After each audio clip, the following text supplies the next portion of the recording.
Alright, so in 1993, Rickenbacker makes, I think, one of the most lovely bass guitars that I've ever seen. This is a 1993 Rickenbacker 4001 V63 in maple glow. I don't expect you to remember any of that. I also, on this track, used a pedal from Minneapolis, Minnesota.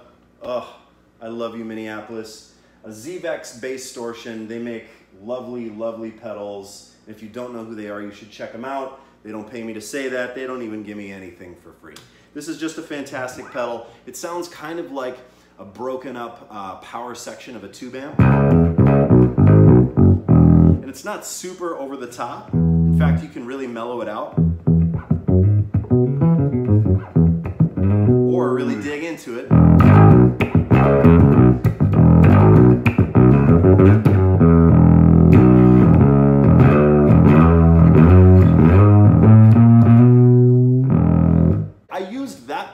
This bass on She Could Be the One. And a lot of times when you get a song in the studio, you get a demo and there's no bass line, and people sort of think like, oh, well, you know, you just do something, you play some notes, and sure, absolutely. But man, when you have nothing, sometimes you come up against this beast of like, how do I make something great for this song?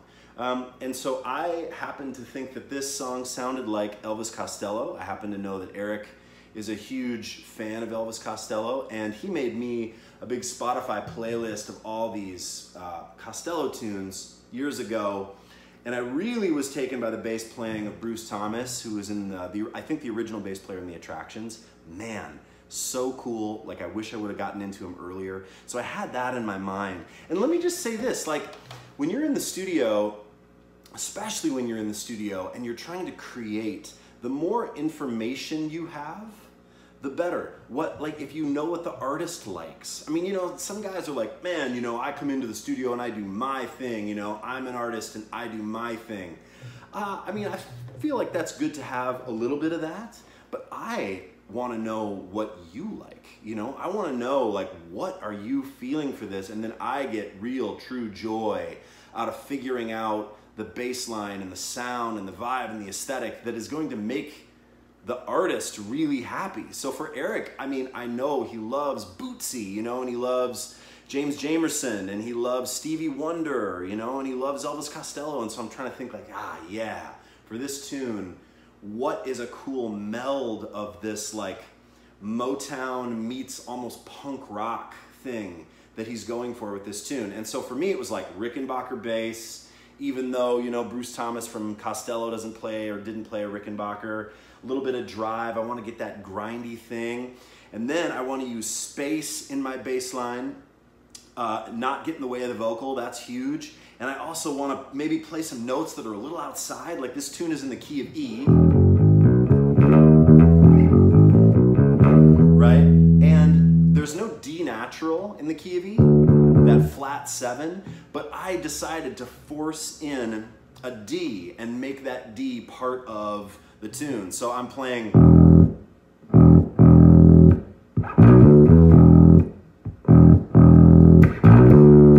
and really like, yeah, really saying like, no, I'm gonna play that note, especially in that last phrase.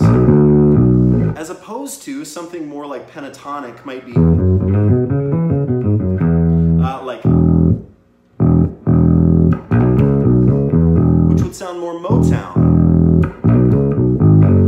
But this song is like slightly grittier than that. So I didn't want that, you know, that kind of like happy Motown, like My Girl bounce. I wanted like kind of like dude in a garage that like, this is almost right, but it's not quite right, but it sounds kind of cool, so you go with it.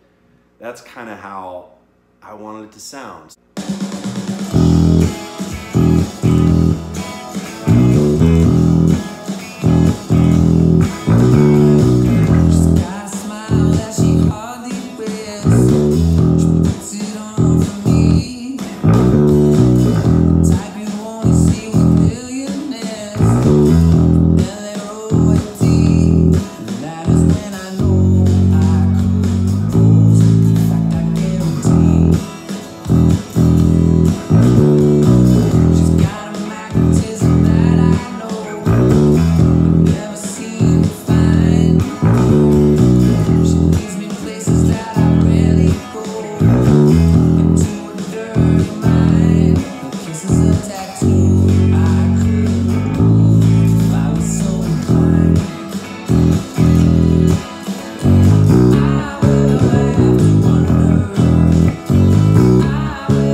the kind of like the ugly punk rock lick in between vocal phrases. Then in the pre-chorus,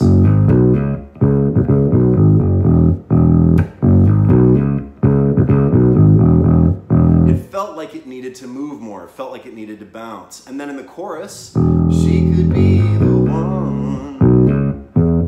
I want to play that mellotron, ooh, farfisa, I think it's a farfisa. That great like synth organ up high. And cop that line. One more thing to show you, we get to the bridge and it's like, oh, okay, we're at the bridge, there needs to be something new. What do we do here in this bridge? You can make it simple, you could make it notey, and I decided, I want to outline the chords, almost like walk a bass line at the end of the phrases. So simple at the top, walking, and a little more melodic the second half. Really trying to like borrow from that Jamerson / like Costello tradition. So let me find it.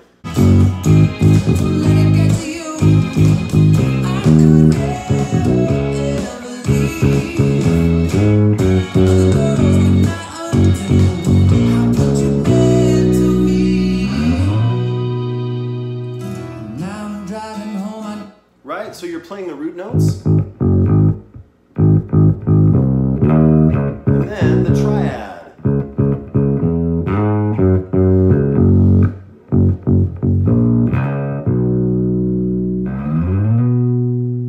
Something else too, the tone of what you play is so important, like your attack, the pedals, the bass that you choose, because if I were to play that without the drive on the neck pickup, which would be perfectly appropriate for a lot of things,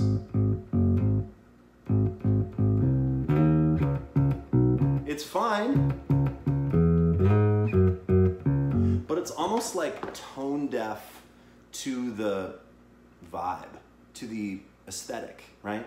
So you need to go, oh, what does this want? Like, what does it want? It wants a big bridge pickup sound with a little bit of drive. And be bold.